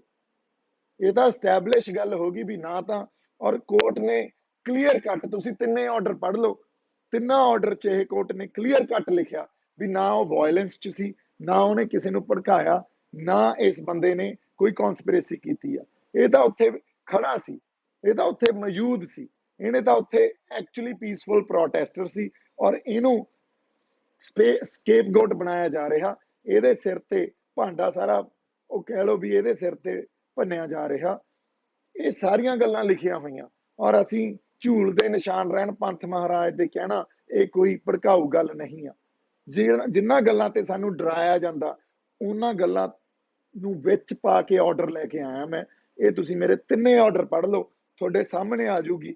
ਜੇ ਡਿਨਾਈ ਕਰਦੇ ਬੇਲ, ਤਾਂ ਕਿਸ ਬਣਾ ਤੇ ਕਰਦੇ? ਕੋਈ ਤਾਂ ਉਹਨਾਂ ਕੋਲੇ, ਜਿਹੜੀ ਤੁਸੀਂ ਕਹਿੰਦੇ ਹੋ, ਕੋਈ ਤਾਂ ਆਧਾਰ ਹੁੰਦਾ ਬੇਲ ਡਿਨਾਈ ਕਰਨ ਦਾ, ਕੁਛ ਤਾਂ ਐਵੀਡੈਂਸ ਦਿਖਾਉਂਦੇ, ਪਰ ਕੁਛ ਨਹੀਂ ਆ। ਸੋ ਇਸ ਕਰਕੇ ਜਿਹੜੀ ਕਾਨੂੰਨੀ ਲੜਾਈ ਆ, ਉਹ ਬੀਇੰਗ ਅ ਲਾਇਰ ਅਸੀਂ ਬੜੇ ਪਰਪੱਕ ਤਰੀਕੇ ਨਾਲ ਲੜੀ ਆ, ਜਿੱਥੇ ਅਸੀਂ ਇਹ ਵੀ ਸੋਚਿਆ ਵੀ ਮੋਰਲੀ ਵੀ ਠੀਕ ਰਹੀਏ, ਕਿਤੇ ਇਹ ਨਾ ਹੋਵੇ ਕਾਨੂੰਨੀ ਲੜਾਈ ਅਸੀਂ ਜਿੱਤ ਜਾਈਏ ਪਰ ਮੋਰਲ ਜਿਹੜੀ ਲੜਾਈ ਆ ਉਹ ਅਸੀਂ ਹਾਰ ਜਾਈਏ। ਅਗਲੀ ਗੱਲ, ਇਦੋਂ ਬਾਅਦ ਲਾਈਫ ਕੀ ਆ ਮੇਰੀ? ਲਾਈਫ ਇਹ ਆ ਵੀ ਮੈਂ ਬੰਬਈ ਬੈਠਾ, ਇੱਥੇ ਲੋਕਾਂ ਨੇ ਮੈਨੂੰ ਇਹ ਮੰਨ ਲਿਆ ਵੀ ਇਹ ਤਾਂ ਕੋਈ ਐਂਟੀ ਨੈਸ਼ਨਲ ਜਾਂ ਟੈਰਰਿਸਟ ਬੰਦਾ। ਮੇਰੇ ਫੋਨ ਨਹੀਂ ਚੱਕਦੇ, ਮੇਰੀ ਫਿਲਮ ਦੀ ਡੀਲ ਕੈਂਸਲ ਕਰਤੀ। ਜਿਹੜੇ ਬੰਦਿਆਂ ਨੂੰ, ਜਿਹੜੇ ਆਪਾਂ ਤੁਸੀਂ ਕਹਿ ਲਓ ਉਹ ਜ਼ੀ ਦੇ ਬਿਹਾਫ ਤੇ ਉਹਨਾਂ ਨੇ ਖਰੀਦੀ ਸੀ, ਜ਼ੀ ਜਿਹੜਾ ਪੰਜਾਬੀ ਚੈਨਲ ਆ, ਜੋਰਾ ਦਾ ਸੈਕੰਡ ਚੈਪਟਰ, ਉਹਨਾਂ ਨੇ ਉਹ ਵੀ ਕੈਂਸਲ ਕਰਤੀ। ਜਿਹੜਾ ਹੋਰ ਕੋਈ 1-2 ਫਿਲਮਾਂ ਦੀਆਂ ਡੀਲਾਂ ਸੀ, ਉਹ ਵੀ ਕੈਂਸਲ ਹੋ ਗਈਆਂ। ਦੀਪ ਸਿੱਧੂ ਨੇ ਕਿਸੇ ਤੋਂ ਦੁਆਨੀ ਨਹੀਂ ਲਈ। ਦੀਪ ਸਿੱਧੂ ਕਾਨੂੰਨੀ ਲੜਾਈ 'ਚ ਵੀ ਆਪਦੇ ਇੱਕ ਦੋ ਭਰਾਵਾਂ ਦੇ ਨਾਲ ਰਲ ਰੁਲ ਕੇ ਪੈਸੇ ਇਕੱਠੇ ਕਰਕੇ ਆਪਾਂ ਜਿਵੇਂ ਕਿ ਕੁਝ ਕਰਿਆ ਆਏ ਆ। ਅੱਜ ਮੇਰੇ ਕੋਲੇ ਤੁਸੀਂ ਮਟੀਰੀਅਲਿਸਟਿਕਲੀ ਜਾਂ ਤੁਸੀਂ ਇਹ ਗੱਲ ਕਹਿ ਦਿਓ ਵੀ ਆਹ ਮੈਂ ਗੱਲ ਖੱਟ ਲਈ, ਸਿਰਫ ਖੱਟਿਆ ਤਾਂ ਤੁਹਾਡਾ ਪਿਆਰ ਖੱਟਿਆ, ਤੁਹਾਡੀਆਂ ਅਰਦਾਸਾਂ ਖੱਟੀਆਂ, ਇਦੋਂ ਜ਼ਿਆਦਾ ਹੋਰ ਮੇਰੇ ਕੋਲੇ ਨਿੱਜ ਜੇ ਮੈਂ ਕੁਝ ਖੱਟਿਆ ਤਾਂ ਕੁਝ ਨਹੀਂ ਖੱਟਿਆ। ਇੱਥੇ ਬੰਬੇ ਜਾਂ ਮੁੰਬਈ 'ਚ ਮੈਂ ਕੱਲਾ ਹੋ ਗਿਆ, ਜਿਹੜੇ ਪੁਰਾਣੇ ਰਿਸ਼ਤੇ ਸੀ ਉਹ ਖਤਮ ਹੋ ਗਏ ਆ। ਮੈਨੂੰ ਇੱਕ ਨਵੀਂ ਜ਼ਿੰਦਗੀ ਸ਼ੁਰੂ ਕਰਨੀ ਪਊਗੀ, ਇੱਕ ਨਵੀਂ ਸਟਰਗਲ ਲੜਨੀ ਪਊਗੀ। ਅੱਜ ਮੇਰੇ ਕੋਲੇ ਫਿਲਮਾਂ ਦੇ ਆਧਾਰ ਤੇ ਕੋਈ ਕੰਮ ਨਹੀਂ ਆ, ਪਰ ਕੋਈ ਨਹੀਂ, ਫਿਲਮਾਂ ਵੀ ਬਣਾਵਾਂਗੇ, ਬੜੀ ਛੇਤੀ ਅਨਾਉਂਸ ਕਰਾਂਗੇ। ਔਰ ਈਵਨ ਤੁਸੀਂ ਇਹ ਕਹਿ ਲਓ ਵੀ ਬਾਕੀ ਜੇ ਕੋਈ ਮੈਂ ਕੰਮ ਕਰਦਾ ਸੀ ਮਾੜਾ ਮੋਟਾ ਆਪਦੀ ਲੀਗਲ ਪ੍ਰੈਕਟਿਸ ਦਾ, ਉਹ ਵੀ ਸਭ ਬੰਦ ਆ। ਸੋ ਅੱਜ ਦੀ ਡੇਟ 'ਚ ਇੱਕ ਨਵੀਂ ਜ਼ਿੰਦਗੀ ਮੈਨੂੰ ਸ਼ੁਰੂ ਕਰਨੀ ਪੈਣੀ ਆ। This is my achievement. ਕਿਉਂ ਕੀਤਾ ਮੈਂ ਇਹ? ਮੈਨੂੰ ਇਹਦਾ ਕੋਈ ਪਛਤਾਵਾ ਨਹੀਂ ਆ, ਕਿਉਂਕਿ ਮੈਂ ਆਪਦੇ ਲੋਕਾਂ ਨਾਲ ਇਸ਼ਕ ਕਰਦਾ, ਮੈਂ ਆਪਦੀ ਮਿੱਟੀ ਨਾਲ ਇਸ਼ਕ ਕਰਦਾ। ਇਸ ਕਰਕੇ ਅਗਲੀ ਗੱਲ, ਕੁਝ ਲੋਕ ਮੇਰੀਆਂ ਕਹੀਆਂ ਗੱਲਾਂ ਨੂੰ, ਜਿਵੇਂ ਮੈਂ ਪਹਿਲਾਂ ਕਿਹਾ, ਤੋੜ ਮਰੋੜ ਕੇ ਪੇਸ਼ ਕਰਦੇ ਆ। ਉਹਨਾਂ ਦੇ ਮਨ 'ਚ ਤਾਂ ਇਹ ਪ੍ਰੈਜੁਡਿਸ ਆ, ਉਹਨਾਂ ਦੇ ਮਨ 'ਚ ਤਾਂ ਇਹ ਗੱਲ ਹੀ ਐ ਪਈ ਆ ਵੀ ਉਹਨਾਂ ਨੇ ਗੱਲ ਕਹੀ ਹੋਈ ਕਿਸੇ ਉਲਟ ਢੰਗ 'ਚ ਹੀ ਲੈਣੀ ਆ ਤੇ ਪੇਸ਼ ਕਰਨੀ ਆ। ਬਈ ਉਹਨਾਂ ਨੂੰ ਸਫਾਈਆਂ ਨਹੀਂ ਦਿੱਤੀਆਂ ਜਾ ਸਕਦੀਆਂ। ਹੁਣ ਮੈਂ ਵਾਰ-ਵਾਰ ਆ ਕੇ ਸਫਾਈਆਂ ਨਹੀਂ ਦੇ ਸਕਦਾ। ਜੇ ਤੁਸੀਂ ਮੈਨੂੰ ਆਪਦਾ ਮੰਨਦੇ ਹੋ ਤਾਂ ਠੀਕ ਆ, ਜੇ ਨਹੀਂ ਵੀ ਮੰਨਦੇ ਤਾਂ ਵੀ ਠੀਕ ਆ, ਸਿਰ ਮੱਥੇ ਤੁਹਾਡਾ, ਸੰਗਤ ਦਾ ਹੁਕਮ ਸਿਰ ਮੱਥੇ। ਮੇਰੇ ਵੱਲੋਂ ਤਾਂ ਹਮੇਸ਼ਾ ਹੀ ਬਹੁਤ ਸਾਰਾ ਪਿਆਰ ਤੇ ਸਤਿਕਾਰ। ਸੰਘਰਸ਼ ਲਈ ਮੈਂ ਇਹ ਕਹੂੰਗਾ ਵੀ ਏਕਾ ਰੱਖ ਕੇ ਚੱਲੋ, ਇਕੱਠੇ ਹੋ ਕੇ ਚੱਲੋ, ਬੜਾ ਕੁਝ ਕੀਤਾ ਜਾ ਸਕਦਾ, ਹਜੇ ਵੀ ਮੌਕਾ। ਤੇ ਬਾਕੀ ਤੁਸੀਂ ਆਪ ਸਿਆਣੇ ਹੋ, ਇੰਨੀਆਂ ਕਿ ਗੱਲਾਂ ਤੁਹਾਡੇ ਨਾਲ ਕਰਨੀਆਂ ਸੀ। ਜਿਉਂਦੇ ਵਸਦੇ ਰਹੋ, ਪਰਮਾਤਮਾ ਤੰਦਰੁਸਤੀਆਂ ਬਖਸ਼ੇ, ਚੜ੍ਹਦੀ ਕਲਾ 'ਚ ਰੱਖੇ। ਸਤਿ ਸ੍ਰੀ ਅਕਾਲ ਜੀ।